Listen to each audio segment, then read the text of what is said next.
हरे Krishna class 10 कैसे हैं आप सभी। आई होप आप सब बढ़िया होंगे और अपने एग्जाम की प्रिपरेशन काफी बढ़िया तरीके से कर रहे होंगे।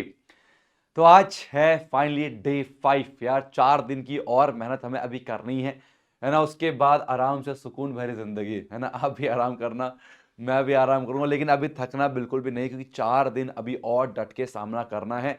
जब तक बहुत अच्छे से 10 तारीख एग्जाम ना हो जाए तब तक भाई नहीं बैठना, ठीक है। तो आज हम 3 चैप्टर के करने वाले केस बेस्ड क्वेश्चन, नहीं competency based question. Case based question की मैं अलग से आपको एक वीडियो प्रोवाइड करूंगा। आज हम कंपिटेंसी बेस्ड क्वेश्चन करेंगे, जहां पर आपके असर्शन रीजन होंगे और एमसीक्यूज होंगे। ये पूरी सीरीज को ना बहुत ध्यान से देखना, क्योंकि आपके एग्जाम में आपको होता है 20 एमसीक्यूज आने वाले हैं और आपको यहां पर काफी अच्छा आइडिया मिल जाता है कि किस प्रकार के एमसीक्यूज, ये कैसे असर्शन रीजन आपके एग्जाम में आ सकते हैं। चलो भाई, बात करते हैं पहले हमारे पास एमसीक्यूज की। The length of shadow of a tower on a plane ground is √3 times the height of the tower then the angle of elevation of sun is. ये काफी फेमस क्वेश्चन है। अगर मान लो चैप्टर नंबर 9 से कोई question MCQs का आता है तो ये आने के चांस सबसे ज्यादा रहते हैं। मैं आपको डायग्राम बना के समझाता हूँ कहना क्या चाह रहा है फटाफट से। यहाँ पर इस तरीके से, यहाँ पर क्या एक सूरज है प्यारा सा, और यहाँ पर दे रखा है एक टावर, है ना। अब मान लो यहाँ पर टावर है तो ऑब्वियसली बात है यहाँ पर सूरज है, तो उसकी शेडो तो बनेगी बनेगी, है नहीं। तो यहाँ पर शेडो जो बन रही है वो हाइट के मुकाबले √3 टाइम्स बन रही है। मतलब क्या हुआ, अगर हाइट x है ना तो ये आ गया √3x निकल कर, है ना। ये टावर है, ग्राउंड है, तो यहाँ पर राइट एंगल ट्रायंगल हम एज्यूम कर सकते हैं, 90 एंगल बनेगा। तो पूछा बताओ what is the angle of elevation of sun. Sun तक का एलिवेशन क्या है, तो एंगल कौन सा बनेगा, ये वाला एंगल बनेगा। लेट सपोज एंगल क्या देगा, थीटा। थीटा हमें निकालना है। दो साइड हमें दे रखी है, उसका रेशियो ले लेते हैं, जो भी ट्रिग्नोमेट्री बनेगा देखा जाएगा। ए बी अपॉन पर बी सी, मैंने क्या बोला, ए बी अपॉन पर बी सी निकल कर आ गया। क्या होता है ये हो गया पी। एंगल के सामने होता है परपेंडिकुलर, एंगल के साथ होता है बेस, है ना। तो पी अपॉन बी क्या बनेगा, टेन थीटा बन जाएगा, ठीक है। ए बी दे रखा है एक्स और बी सी दे रखा है √3x, बराबर पर आ गया टेन थीटा निकल कर। क्या मैं यहाँ पर x से x उड़ा सकता हूँ, क्या लो उड़ा दिया, तो आ गया टेन थीटा बराबर पर आ जाएगा 1/√3।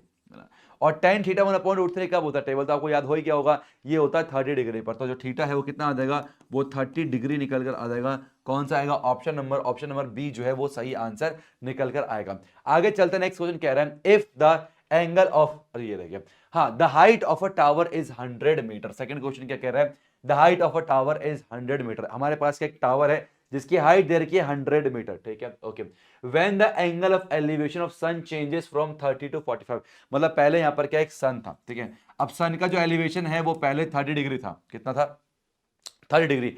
बाद में जो एलिवेशन है वो कितना हो गया, 45 डिग्री हो गया। और ऐसे होने से जो शेडो है पहले के मुकाबले x मीटर उसकी लंबाई कम हो गई। यहां पर साफ साफ बोला गया है कि the shadow of the tower becomes x metre less, कब, जब आपका एंगल 30 डिग्री से 45 डिग्री पर हो गया। 30 डिग्री से 45 डिग्री पर, पहले मान लो शेडो y थी, हमारे पास 100 मीटर क्या है, लेंथ ऑफ टावर है। मान लो पहले शेडो आपकी y मीटर बन रही थी, अब क्या है, आपकी शेडो पहले के मुकाबले x मीटर कम बन रही है, तो ये y है। अब जो शेडो बनी है BC वो पहले के मुकाबले x मीटर कम, तो ये y माइनस एक्स आ गया। ये पूरा y है, ये y माइनस एक्स है, ऑब्वियसली x निकल कर आ गया। हमें x की वैल्यू फाइंड आउट करने कितना निकल के आएगा। यहां पर आपके पास दो राइट एंगल ट्राइंगल बन रहे हैं, तो जब दो राइट एंगल ट्राइंगल बन रहे हैं दोनों ट्राइंगल को लेना पड़ेगा। पहला बन रहा है ABC पे काम करते हैं, तो हम बोलेंगे इन ट्राइंगल ABC के ऊपर काम करते हैं। AB अपॉन BC का रेशियो ले लेते हैं। AB अपॉन पर BC कितना आएगा, P अपॉन B होता है 10, एंगल कितना 45 डिग्री दे रखा है, ठीक है। तो 100 अपॉन पर y माइनस पर x इक्वल टू 1/1, 10 41 होता है। क्रॉस करेंगे y माइनस एक्स जो है वो 100 के बराबर निकल कर आ जाएगा, ठीक है। और ये बन जाएगा आपका, यहाँ कुछ नहीं कर सकते, इसको छोड़ देते हैं, बहुत ही बढ़िया, इस तरीके से इसको छोड़ देते हैं ना। दूसरा ट्राइंगल क्या है, ए बी डी, तो काम करता है in triangle A B D में, in triangle A B D के ऊपर काम करते हैं। A B upon B D, है ना। तो ए बी अपॉन पर बी डी क्या बनेगा, अगेन वही 10, एंगल कितना आपकी बात 10 30 डिग्री बनेगा। ए बी कितना है, ए बी तो 100 दे रखा है। बी डी कितना है, पूरा बी से लेकर डी तक कितना दे रखा है, वाई हमने माना हुआ है, वाई 10 30 होता है 1/√3। क्रॉस करेंगे वाई कितना आ गया, वाई आ गया 100√3। क्या हमें वाई निकालना है, क्या बोलो, क्या हमें y निकालना, y तो हमें नहीं निकालना। एक काम करते हैं, हमें तो x चाहिए, तो y की वैल्यू 100√3 जो है यहाँ पर पुट कर देंगे। तो यहाँ पर y क्या आ गया, 100√3 आ गया, माइनस का x इज इक्वल टू 100 आ गया, 100 यहाँ पर आ गया। तो 100√3 माइनस का 100 इक्वल टू प्लस का x निकल के आ गया। 100 यहाँ पर कॉमन करेंगे, √3 माइनस का 1 इक्वल टू x निकल कर आ जाएगा। तो क्या आएगी शेडो की लंबाई, शेडो नहीं x के लिए कितनी आएगी, 100√3 माइनस में 1 मीटर निकल के आएगा। ऑप्शन नंबर सी जो है वो आपका सही आंसर निकल कर आएगा। शेडो जो है जब 30 था, जब 45 हुआ तो पहले के मुकाबले जो लेंथ है शेडो की वो x मीटर कम हो गई, तो इसको हमने वाई, आप कुछ भी मान सकते हो, आपकी मर्जी है, x हमें निकाला था। आइए आगे बढ़ते हैं। अगर यहां से असर्शन रीजन आएगा तो कैसा आपके एग्जाम में आ सकता है, ध्यान से सुनिएगा। असर्शन कह रहा है if the angle of elevation of top of a tower from the point at distance 9 meter and 16 meter from the base of the tower in the same line are complementary, then the height of the tower is 12। Tower की जो height है वो 12 metre की हो जाएगी। आइए check करना है असर्शन रीजन कैसे करना है। ये आपका एक ट्रू फॉल्स का क्वेश्चन है, इसको सॉल्व करते हैं। ये एक ट्रू फॉल्स का क्वेश्चन है, इसको सॉल्व करते हैं, बाद में देखी जाएगी। ठीक है, चलो यहाँ पर क्या बोला, डायग्राम समझते हैं। यहाँ पर टावर दे रखा है आपके पास एक, जिसकी हाइट कितनी है h मीटर दे रखी है। 2 पॉइंट आपके पास दे रखे हैं, एक पॉइंट मान लो डी है और एक पॉइंट सी है। पॉइंट कैसे है, एक पॉइंट आपका 9 मीटर की दूरी पर है और एक पॉइंट आपका 16 मीटर की दूरी पर है, मतलब बी से डी तक। यहाँ पर बात करो बी डी कितना दे रखा है, बी डी दे रखा है आपको 16 मीटर, है ना, और ये लेंथ बी सी जो है हमें दे रखा है 9 मीटर। तो कह रहा है प्रूफ करो कि हाइट क्या है, हमें क्या प्रूफ करना है, देन ये कह रहा है प्रूफ दैट, प्रूफ नहीं कह रहा, तो कह रहा है कि हाइट जो है 12 मीटर होगी। इसने बोला हाइट जो है 12 मीटर होगी, हाँ है ना, ये ट्रू है या फॉल्स है, ये हमें चेक करना है, हाइट 12 आ रही है या फिर नहीं आ रही। और एक ट्विस्ट क्या है, जो आपके एंगल बन रहे हैं ये है कॉम्प्लीमेंट्री एंगल है, बन रहे कॉम्प्लीमेंट्री। अब कॉम्प्लीमेंट्री का मतलब क्या होता है, ऐसे दो एंगल जिनको जोड़ने पर 90 डिग्री आता हो उन्हें कॉम्प्लीमेंट्री एंगल कहा जाता है। रीड करो क्या बोल रहा है, if the angle of elevation of top of tower from point at distance 9 metre and 16 base of tower is same line are complementary, दोनों जो एंगल बन रहे हैं वो कॉम्प्लीमेंट्री है। कॉम्प्लीमेंट्री का मतलब क्या होता है, जैसे कि मान लो एक एंगल 40 का है तो दूसरा 50 का होगा, जोड़ने पर इनको 90 आना चाहिए, ये होता है कॉम्प्लीमेंट्री एंगल। तो 40 और 50 क्या है, आपस में कॉम्प्लीमेंट्री एंगल्स है। तो एक को अगर मैंने थीटा मान लिया और दोनों को जोड़ने पर 90 आ रहा, दूसरा क्या होगा 90 माइनस थीटा, तो इसका एंगल ऑफ एलिवेशन है 90 माइनस थीटा, इसका एंगल ऑफ एलिवेशन क्या है, थीटा दे रखा है। आओ दोनों ट्राइंगल को लेते हैं, इन ट्राइंगल ए बी सी पर काम करते हैं। ठीक है, तो हम क्या बोलेंगे, in triangle A B C पर काम करते हैं, हम बोलेंगे ए बी अपॉन पर बी सी। हमने क्या बोला, ए बी अपॉन पर बी सी कितना निकल के आएगा, ये आ गया tan थीटा, है ना, ए बी एच है और ये कितना है, बी सी कितना 9 दे रखा है, तो एच अपॉन पर 9 जो है वो tan थीटा निकल कर आ जाएगा। मेरे ख्याल से आपको बात समझ में आ गई। इसको एक काम करते हैं, इसको हम लोग इक्वेशन नंबर 1 मान के यहाँ पर छोड़ते, कुछ नहीं कर सकते ना, एच अपॉन 9 जो tan थीटा निकल कर आ गया। दूसरा ट्राइंगल ए बी डी पर काम करना पड़ेगा, in triangle A B D, हम बोलेंगे in triangle A B D पे काम करेंगे। देखो ध्यान से, A B upon B D क्या लेंगे हम, ए बी अपॉन पर बी डी कितना आएगा, ये आएगा 10, एंगल कितना आपकी और एंगल है 90 माइनस पर थीटा, 90 माइनस पर थीटा। ए बी कितना है, ए बी तो एच है, ए बी एच है और ये कितना है 16 है, तो एच अपॉन पर 16 कितना आ गया, ये आ गया 10 90 माइनस थीटा। अब ना टेन और कॉट आपस में कॉम्प्लीमेंट्री होते हैं, टेन 90 माइनस थीटा जो है ये कॉट थीटा निकल कर आता है, कितना आता है, कॉट थीटा निकल कर आता है। और ये हो गया अपने पास इक्वेशन में क्या, सेकंड निकल कर आ जाएगा। आपको पता है, अगर फर्स्ट को सेकंड से काम करते हैं, मल्टीप्लाई करते हैं, फर्स्ट और सेकंड को मल्टीप्लाई कर देते हैं, मतलब क्या हुआ, एच अपॉन पर 9, ठीक है, और मल्टीप्लाई बाय एच अपॉन पर 16 जो है आ गया tan theta multiply by cot theta, ठीक है, दोनों को मल्टीप्लाई कर दिया।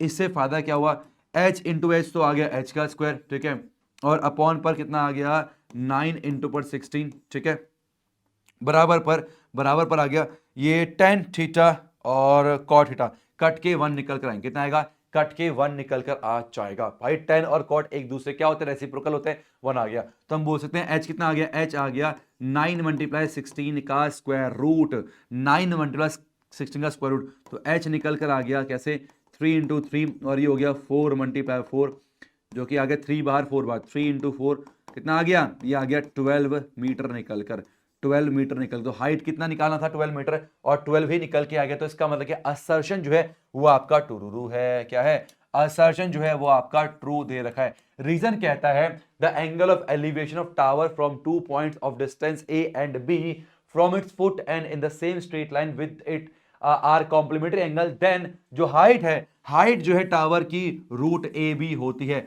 ये बिल्कुल ट्रू बात है। देखो ना यहाँ पर लास्ट में हाइट क्या निकल के आया, जो ये ए था, मान लो ये ए है, ये ए है, ये बी है, तो हाइट क्या आया, हाइट आया ए इंटू बी, आया ना भाई, हाइट क्या आया, ए इंटू बी आया। इसी का इस्तेमाल करके हम लोगों ने इसको प्रूफ किया, तो ये भी आपका ट्रू है, ये आपका ट्रू। आप इसको याद भी रखना, आप इसको याद भी रखना कि अगर आपके पास ये कॉम्प्लीमेंट्री एंगल्स हैं, एक पॉइंट ए डिस्टेंस पर है, दूसरा पॉइंट बी डिस्टेंस पर है, तो जो हाइट होता है रूट में ए इंटू बी होता है, ये आप याद रख सकते हो। इसी का इस्तेमाल करके एट द एंड हम लोगों ने इसको सही प्रूफ किया, ये भी ट्रू है, ये भी ट्रू है, और ये इसको करेक्ट एक्सप्लेन कर रहा है। तो आंसर क्या आएगा, ऑप्शन नंबर ए जो है वो आपका आंसर निकल कर आ जाएगा। ठीक है, तो कुछ रिजल्ट को याद भी रखना पड़ता है। In give figure equal circles with centre O and O dash touch each other at point E। हमारे पास क्या, दो इक्वल सर्कल दे रखे हैं। अब इक्वल सर्कल का मतलब क्या होता है, जिनका रेडियस जो है वो सेम होता है। तो दोनों जो है P पॉइंट पर टच कर रहे हैं। O डैश को प्रोड्यूस किया जाता है सर्कल जो सेंटर दे रखा है O dash R at point A, है ना, इसका सेंटर दे रखा है O डैश, है ना। तो यहां पर O डैश को बढ़ा रहे हैं और पॉइंट टच कर रहा है कहां पर, A पॉइंट पर टच कर रहा है। AT is a tangent to circle COR, है ना, ये जो O वाला सेंटर जो है इस पर, इस सर्कल के ऊपर AT जो है वो क्या है, टेंजेंट दिया हुआ है। इफ O डैश, अगर O dash Q is perpendicular to AT, अगर AT के ऊपर O डैश Q जो है वो परपेंडिकुलर दिया हुआ है, AQ अपॉन AT क्या होगा, AQ upon AT, AQ upon AT क्या होगा। ये काफी ज्यादा अच्छा क्वेश्चन है, ध्यान सुनना कैसे करना है। यहां पर थोड़ा हमें सिमिलरिटी का इस्तेमाल भी करना पड़ेगा। देखो AQ अपॉन क्या दे रखा है, AT। अब AQ जो है एक छोटे ट्राइंगल का पार्ट है और AT जो है बड़े ट्राइंगल का पार्ट है। तो छोटे ट्राइंगल और बड़े ट्राइंगल सिमिलर प्रूफ करना पड़ेगा पहले तो। इन ट्राइंगल AQO डैश, ठीक है, हम बोलेंगे इन ट्राइंगल AQO डैश, ठीक है, और एंड आएगा ATO, एंड ATO, है ना। हम देख सकते हैं एंगल कॉमन है, एंगल ए बराबर पर एंगल है, क्या हो गया भाई, ये दोनों के लिए कॉमन, COMM कॉमन हो जाएगा, ठीक है। और Q और T 90 है, एंगल Q कितना आएगा, एंगल Q देखो, एंगल T देखो ध्यान से, ये आपका रेडियस है, ये टेंजेंट है, तो थ्योरम 10.1 परपेंडिकुलर होगा, तो एंगल T भी क्या है, एंगल T भी आपका 90 ही होगा, तो ये ईच 90 डिग्री हो गया। हमने एंगल से इस्तेमाल कर लिया, by angle triangle AQO dash is similar to triangle ATO। दोनों ट्राइंगल आपस में क्या हो गए, दोनों ट्राइंगल सिमिलर निकल के गए। जब दो ट्राइंगल आपस में सिमिलर होते हैं तो करस्पॉन्डिंग साइड का रेशियो सेम होता है, तब मैं कह सकता हूं AQ, छोटे वाले साइड का AQ और बड़े वाला कितना आएगा, AT निकल कर आएगा, और छोटे वाले में हम लिखेंगे AO डैश, ठीक है, और बड़े वाले में आएगा AO निकल कर। अब हमने यहाँ पर क्या सीखा था, दोनों सर्कल कैसे हैं, वो इक्वल सर्कल, रेडियस जो है सबका सेम होगा। मतलब क्या, सुनो ध्यान से, ये भी आपका R है, यहां से यहां तक भी आपका R है, और यहां से यहां तक भी R दे रखा है, ठीक है। हमें AQ अपॉन पर AT निकालना है, AQ अपॉन पर AT। अच्छा AO डैश कितना है, AO डैश जो है वो R दिया हुआ है, ये तो R है, अपॉन AO कितना है, A से O तक R प्लस R कितने R हो गए, 3R निकल कर आ गया। अब यहां पर R से R को उड़ा देंगे फटाफट से, कितना आ गया, 1 अपॉन पर 3 निकल कर आ गया। ऑप्शन कौन सा, option number D is the correct answer. कुछ इस टाइप के क्वेश्चन आपके एग्जाम में आ सकते हैं कॉम्पिटेंसी बेस्ड क्वेश्चन पे। नेक्स्ट क्वेश्चन कह रहा है 2014 में पूछा गया है, इन the given figure a quadrilateral ABCD is drawn to circumscribe a circle such that its sides AB, CC, CD and AD touch the circle at point PQR। हमारे पास क्या एक सर्कल है, ठीक है, और इसके ऊपर क्वाड्रिलेटरल है, क्वाड्रिलेटरल सर्कल को 4 पॉइंट पर टच कर रहा है, और कहता है AB दिया X, BC दे रखा है 7, CR दे रखा है 3, CR कहां पर है, CR दे रखा है 3, और AS दे रखा 5, AS दे रखा 5, तो हमें X की वैल्यू निकालनी है। X कितना निकल के आएगा, पहले सारी वैल्यूज को लिख लेते हैं, आसानी हो जाएगी, ठीक है। हमें दिया है AB, X दे रखा है, AB ये पूरा जो है X दे रखा है, ठीक है, चलो बहुत अच्छी बात है भाई, X दे रखा है, चलो। और कहता है BC जो है, BC 7 है, BC जो है वो 7 सेंटीमीटर दिया हुआ है, ठीक है। अब CR 3 है, CR जो है वो 3 सेंटीमीटर दे रखा है, डन।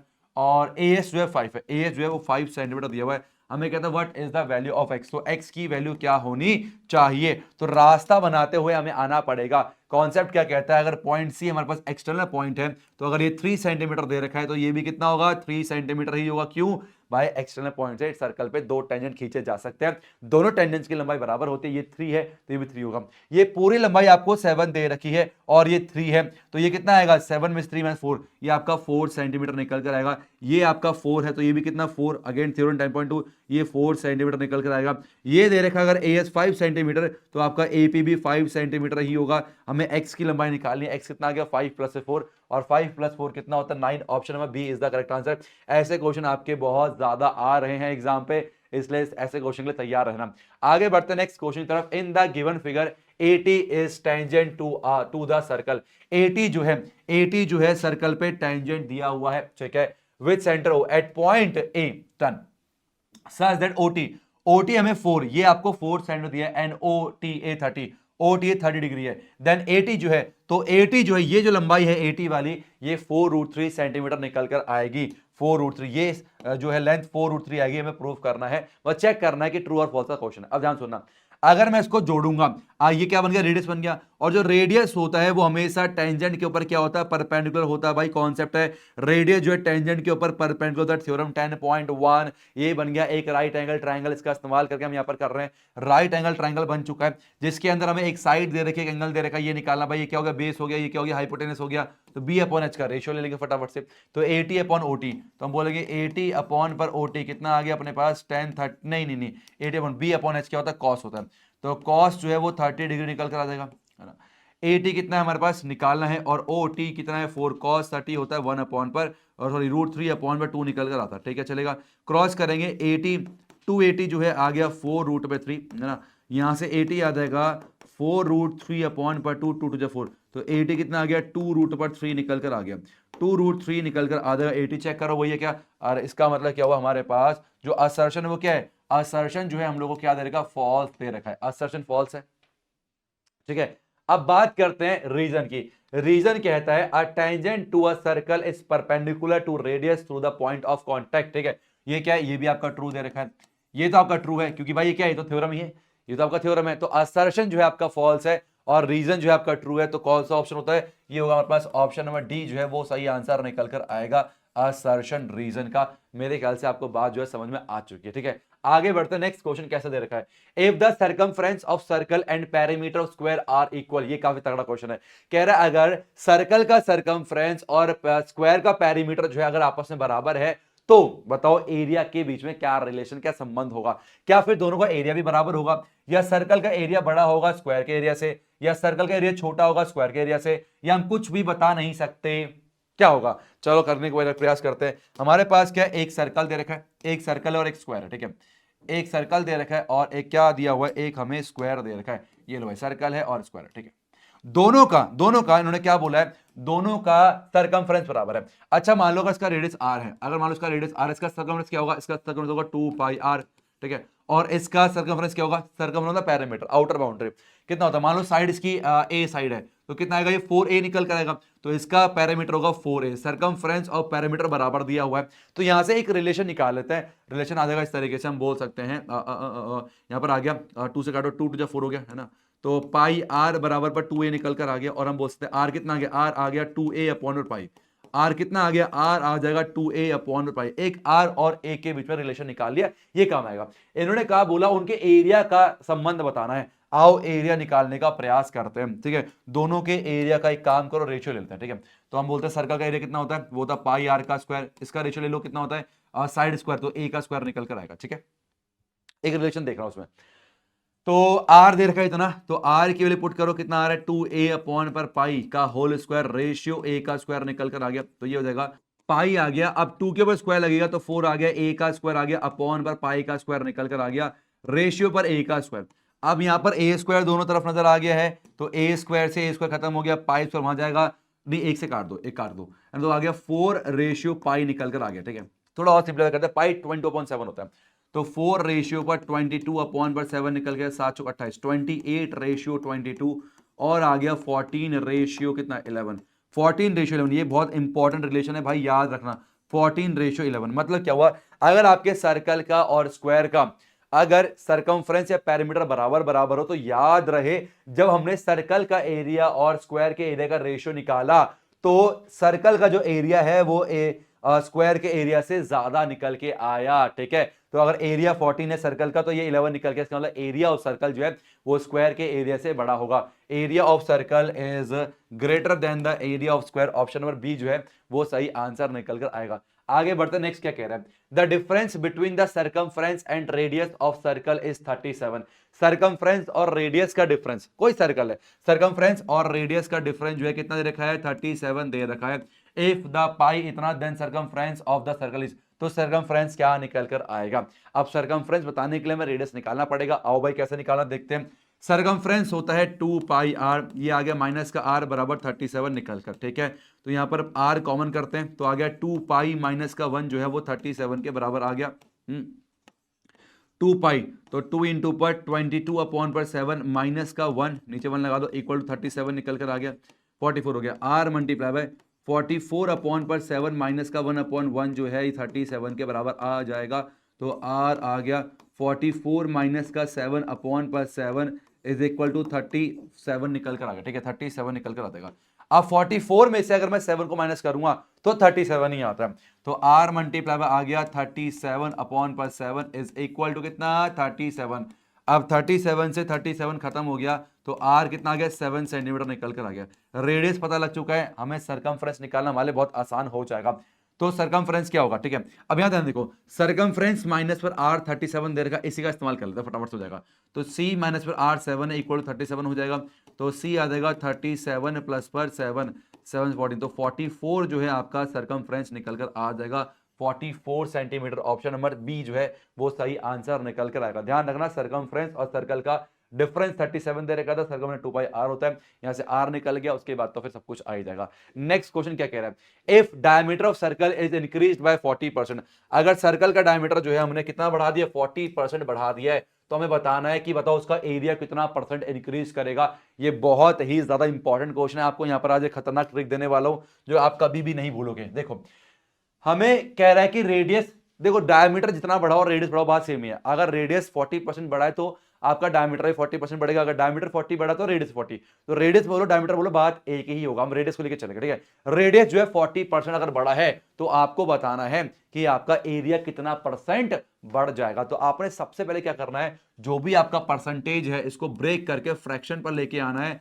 तो ये आ गया कितना, 4/10, जो कि आ गया 2 2 4 2 5 10। तो आपने करना क्या है, सबसे पहले परसेंटेज को ब्रेक करके आपको फ्रैक्शन में कन्वर्ट करना है। अब ये सब कुछ फ्रैक्शन का ही है खेल। फ्रैक्शन को ध्यान समझना, जो आपका डिनोमिनेटर आएगा ना ये आपका ओरिजिनल रेडियस होगा, जो आपका डायमीटर आएगा वो ओरिजिनल रेडियस होगा, और जो ऊपर आया वो कितना इंक्रीज हुआ है। अगर यहां पर इंक्रीज हुआ है तो इंक्रीज 2 हुआ है, डिक्रीज हो तो डिक्रीज, ठीक है। इंक्रीज तो इंक्रीज, डिक्रीज तो डिक्रीज, तो ये आपका इंक्रीज हुआ है, ठीक है। तो अगर यहां पर मैं बात करूं रेडियस की, अगर बात को रेडियस की, ठीक है, तो यहां पर लिखता हूं मैं ओरिजिनल, क्या लिखता हूं, ओरिजिनल, है ना, और दूसरा लिखता हूं क्या, फाइनल, है ना। एक तो ओरिजिनल हो गया, दूसरा हो गया क्या कहते हैं, फाइनल वाला। ओरिजिनल कितना था रेडियस हमारे पास, 5 था, कितना बढ़ गया, 2 बढ़ गया, 5 और 2 7 होता है। ध्यान सुना क्या बोल रहा हूं मैं, पहले आपका रेडियस कितना था, ओरिजिनल 5 था, 2 आपका बढ़ गया, पहले 5 था, 2 जोड़ेंगे 7 निकल कर आ गया, तो 5 था 7 बन गया, चलेगा। अब ना जो एरिया होता है वो डिपेंड करता है आर स्क्वायर पे। एरिया क्या होता है, पाई तो कांस्टेंट है, आर स्क्वायर के ऊपर डिपेंड करता है। तो आर को 2 बार लिखो, तो ये आपका 5 आ गया, ये 7 आ गया, ठीक है। पाई को हटाओ, लाइन खींचो, 5 5 जो 25 ये आपका इनिशियल एरिया होगा, ठीक है। और ये आपका फाइनल 7 14 14, तो पहले एरिया आपका 25 था और अब एरिया आपका 49 दे रखा है। अब परसेंटेज निकालना, कैसे निकालते हैं, कितना बढ़ गया, कितना बढ़ गया, बताओ भाई। 49 में से 24 गया तो 25 गया तो 24 निकल कर आ गया, तो आपका 24 जो है वो एरिया बढ़ा है। बेस वैल्यू कितनी है, 25 है, और परसेंटेज को निकालने के लिए मल्टीप्लाई बाय 100 किया जाता है। 25 4 जा तो आ गया 24 मल्टीप्लाई 4 जो कि आ गया 96, तो 96% जो है आपका एरिया बढ़ जाएगा, ठीक है। याद रहे फ्रैक्शन दे रखा है, जो परसेंटेज है फ्रैक्शन कन्वर्ट करेंगे, ये आपका डिनोमिनेटर हमेशा ओरिजिनल होगा, ये कितना बढ़ा है घटा है वो होगा, 5 था 7 हो गया, एरिया डिपेंड करता है आर स्क्वायर के ऊपर, 5 7 2 बार लिखेंगे, तो ये आपका पहला एरिया है, ये आपका दूसरा एरिया है ना। फाइनल वाला कितना बड़ा, 24 बड़ा किसमें, 25 पे इंटू 100। ये देसी तरीका है ऐसे क्वेश्चन को सॉल्व करने का, ऑप्शन बी जो है करेक्ट आंसर निकल कर आएगा।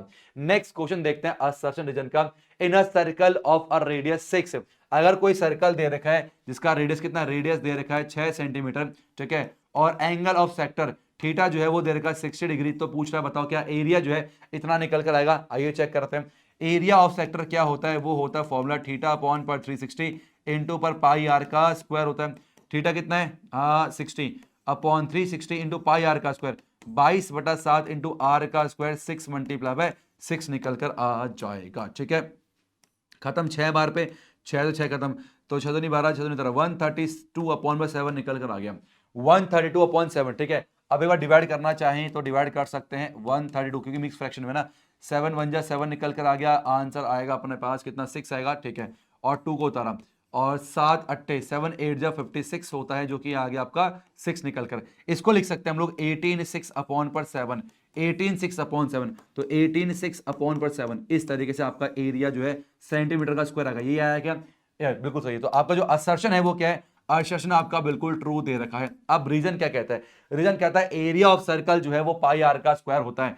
अब एरिया ऑफ सर्कल जो है वो पाई आर का स्क्वायर होता है, बिल्कुल सही बात है, ये भी ट्रू है। लेकिन हम देखेंगे ना, इसने इसको एक्सप्लेन नहीं करा है, तो असर्शन भी ट्रू है, रीजन भी ट्रू है, बट वो इसे एक्सप्लेन नहीं कर रहा, तो हम क्या बोलेंगे, ऑप्शन नंबर बी जो है सही आंसर होगा। क्या आंसर होगा, ऑप्शन बी सही आंसर होगा। हाँ, अगर ये बोलता कि एरिया ऑफ सेक्टर जो है वो थीटा पॉइंट 360 पाई आर का स्क्वायर होता है, तो हम कहते हैं कि असर्शन रीजन दोनों सही है और उसको एक्सप्लेन भी कर रहा है। ठीक है, तो यहां पर ऑप्शन नंबर बी जो है सही आंसर निकल कर आएगा। तो कुछ इस प्रकार के क्वेश्चन जो है आपके एग्जाम में पूछे जाते हैं। तो ऑब्जेक्टिव टाइप क्वेश्चन, बिल्कुल डरने वाली बात नहीं है। आपने देखा होगा अभी तक सीरीज में कि कोई भी क्वेश्चन ऐसा नहीं जो आपको परेशान कर रहा हो। एक आध क्वेश्चन तो परेशान करने वाला आएगा, लेकिन वो भी कॉन्सेप्चुअल होगा।